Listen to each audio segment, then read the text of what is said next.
నీకేమీ లేదని ఏమీ తెలియదని అన్నారా నిన్ను అవమానపరిచారా.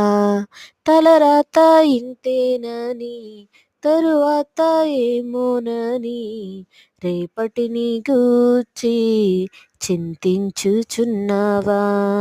చింతించకన్నా యేసు మాటను మరిచావా. మారాను మధురంగా మార్చను చూసావా. చింతించకన్నా యేసు మాటను మరిచావా. మారాను మధురంగా మార్చను చూసావా. కన్నీరేలమ్మా కరుణించు యేసు నిన్ను విడువబోడమ్మా. కలవరపడకమ్మా కరుణించు యేసు నిన్ను